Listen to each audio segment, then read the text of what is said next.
So, a question that comes up often in our academy and seven figure is, what do I do if my husband or my wife or my partner or my upline, can be your upline as well, is not supporting me and is not supportive of the way that I want to build my business, and is not supporting me. That's what we're going to be discussing today. So if you're joining us, let us know where you're coming in from. Let us know who you are, and let us know if you have ever struggled with an unsupportive spouse, partner, upline. If that's something that you struggled with.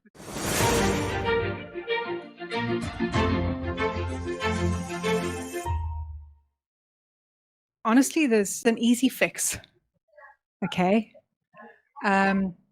And well, that's one thing we're going to talk about, but is making sure, so often as we're building our businesses and, we get told you've got to like short-term sacrifice for the long-term gain. And I'm sorry, but that's a game, but I'm sorry, but that's a load of BS. Okay. You can't do it. You cannot sacrifice your life, sacrifice your relationship, sacrifice your children, sacrifice everything in order to achieve your long-term goal. Because what's going to happen is you're going to burn out. You're going to start hating your business. Your family will hate your business. Everybody will hate what you're doing, and you will end up quitting. And so, one of the easy fixes is to prioritize yourself and prioritize them first. They come first before your business, before your goals. If you think about, usually the reason that you're building your business is for them, for you and for them, for your freedom, for time, for financial freedom. But we tend to forget about all of that, forget about why you're doing it and what your goals are, and just listen to your upline who says, "Hey, you've got to keep going," and so you end up glued to this phone 24/7. And I've been there, and let us know if you've been there. Let us know if this is something that you've experienced, because my husband used to hate, I never talk to you because you're always stuck to your phone. And if you want people around you to support you, to be supportive of you, to be supportive of the time that you're going to be spending building your business, then you need to make sure that you're prioritizing them first. Okay. And before you even prioritize them, you need to prioritize yourself. So I love it. So it reminds me of what Khalid said to Kat in her book. If you haven't read Kat's book, you really need to. So while I was up camping, I started reading Kat's and Adrian's books again, because the first time I read them, I kind of sped through them. Well, I was up last week in nature, and I love in Kat's book when Khalid's always been supportive of Kat. However, at one point, he was so tired of not having his wife. He was like, "Kat, I appreciate you trying to support me financially, but I want a wife, not an ATM machine." I highlighted that line, and I knew I was going to use it on one of these next things. Because it's so true, right? That's what all of our spouses, the people that we love, they got married because they wanted a wife or a husband or, whatever. And if we are putting everything into the business and we're not giving them what they need, then naturally they're going to start to resent our business, and they're going to resent what we're doing. Mm-hmm. Yeah. I also want to remind everyone that these people, especially who are close to us, they don't support our business. It happens because of love. They love you. They do want you to succeed, but they just don't see and don't believe it's going to happen based on your past experiences. You probably have started something in the past and quit, maybe multiple times. So they saw the pattern that you get excited, you put all this time and effort, and eventually nothing comes out of it. So they're familiar with the pattern, and they want to protect you from it. And they're telling you come on, this is enough, right? Why are you doing this again? And also they do it because they suddenly feel abandoned, right? They don't get enough attention. They don't get enough communication, and money becomes not even worth it. And honestly, it's not worth it, right? And like Fran said in the beginning, there's no such thing as short-term sacrifice for long-term goals, because while you're sacrificing, right? What you sacrifice in your relationship. And that's the most important thing that you have. So there's things that are not worth sacrificing in this process. And you need to be aware of them. Mm-hmm.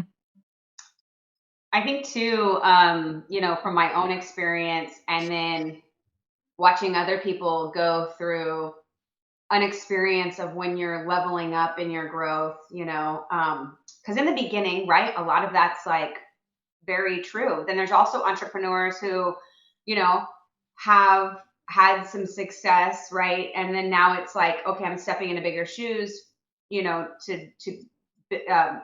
push this even further. And I think some of that from the spouse is fear because they see someone growing, right? Because that's the natural process of this in this industry is the internal change, right? The growth that happens. And I think a lot of times the spouse's fear, like, you're turning into this person, you're growing and you're developing, and there's a fear, that maybe they're going to outgrow me or us or whatever that looks like. So, I would suggest is to bring your spouse in on your journey and like let them be a part of, right? Like bring them on your company event trips. That's what I did with my husband, so that he knew he was a part of this thing I was doing on the side that was sucking up a lot of my time, taking away a lot of his time. But it's like bringing him in on it, right? So he understands, this way with my husband, more of where I'm coming from, right? Like, now right? Like now you're around these people as well and you're understanding why I'm on this journey. I think that will really help so they don't feel like you're doing, you're becoming, you're changing, you're growing, and I'm just over here, like left back, like with the rest of your world over here. You know what I mean? So I think that was a huge thing that I did for myself and for our relationship, and it helped with a lot of that.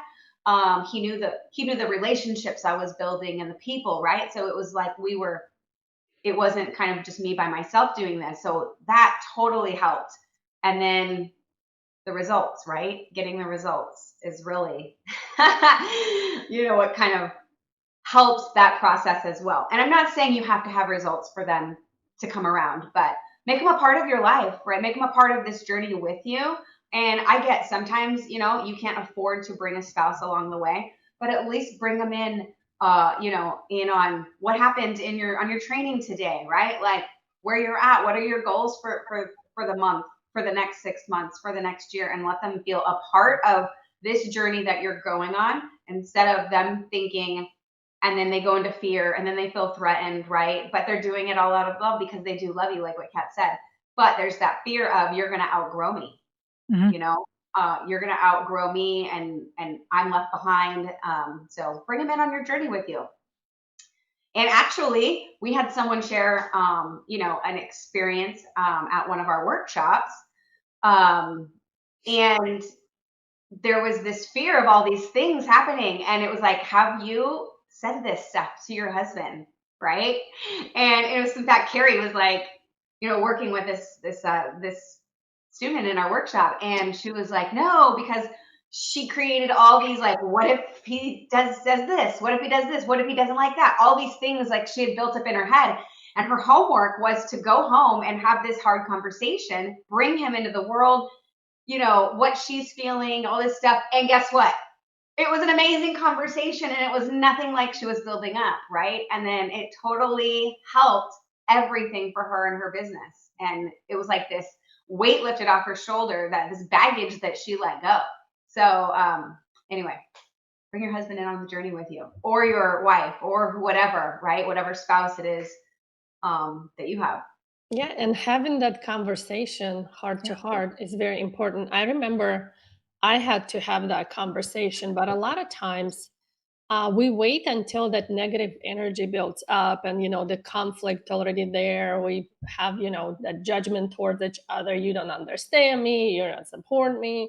You're this, you're that. Not not a good conversation gonna happen out of this energy. So if you want to have a conversation with your spouse, first of all, you need to clear all the judgment, all the resentment, and you need to understand that they do it out of love, and you need to approach this conversation with love. And you need to let them know that You know what they're going through, you know how they feel, and you want to fix it. So basically, say, I want to talk to you about something really important to me.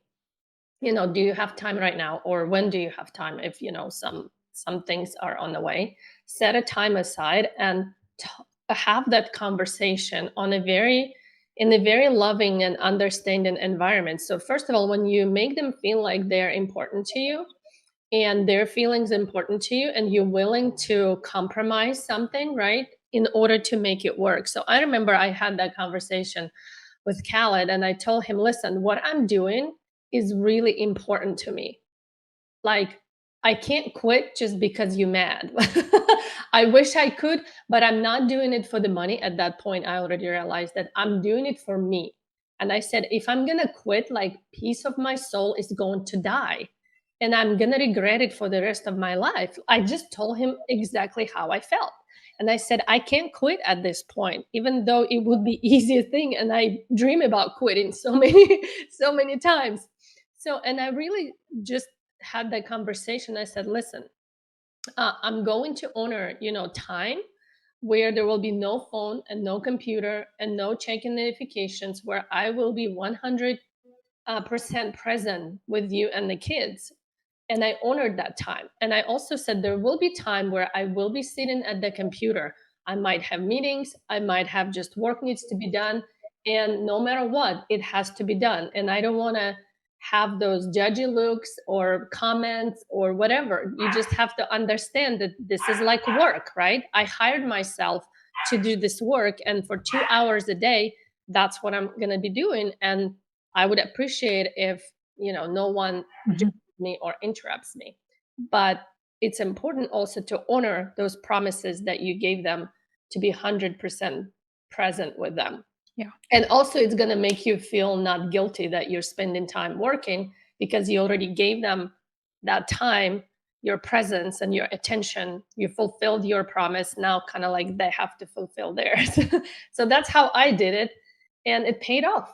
And our relationship got better. And he realized that, he just got a crazy wife that never gives up on anything, including our relationship. So, and it worked. Yeah. And I think if you're at the point now in your marriage, in your relationship, where your husband is already, or wife is already resenting what you're doing, is already resenting your business, is you need to sit down with them. Number one, apologize. Apologize for not communicating with them and not communicating your goals, not communicating your dreams, not communicating what you were doing, okay? And not communicating how much it meant to you. And when you come with an apology, and then appreciate them and appreciate the love that they're showing for you, because it is out of love, as Kat said, it's out of love. Appreciate them and appreciate, that they're only resenting it because they can see what it's doing to you, and that you are working so hard and maybe getting frustrated and, missing out on time with your kids and missing out on so much. An apology and appreciation and love, and then sit down and think, okay, now how can we figure this out? And are you okay with me doing this? Like, sometimes asking their permission, when they say yes, yes, when they understand you, and then they give you permission to keep going, and then you say, okay, now here's, you are more important to me than anything else. So let's have a date night every week, or a date day, or whatever. Let's make sure that we're spending time together, that we're not like sitting in front of the TV just watching TV together, that we're not, that we actually, social media away, everything away, and that we're actually communicating together. So important. Okay. Then, then they will be behind you. But make sure that you, like Kat's saying, that you honor that you honor the promise that you make to them. You made a promise to them a long time ago, or maybe recently. I don't know. For me, it was a long time ago, 34 years this For year. better and for worse. Yeah. And sometimes the longer, and we have a lot of students who've been, who are my age and older. And sometimes, when you've been married or in a relationship for that long, things tend to get a little bit, you get complacent with each other. You get complacent with each other, and you don't communicate as much as you used to when you were really working hard at the relationship. And it's important to remember to go back to that and make sure that you're always communicating. And I hold my hand up. I've dropped the ball there plenty of times. And then, okay, we need to work at this. And you always need to work at it.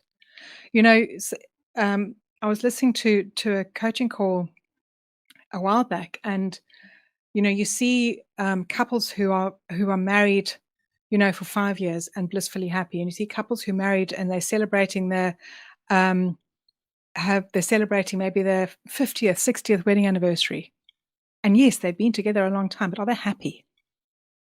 You need to work on that happiness. This is like a marriage counseling session now, but you got to work on that happiness, and it got to communicate with each other and let people know. And an apology goes so far, and instead of thinking I'm right, this is what I want, this is what I'm going to do, I've got to do it, I'm doing this for them. I'm like, you get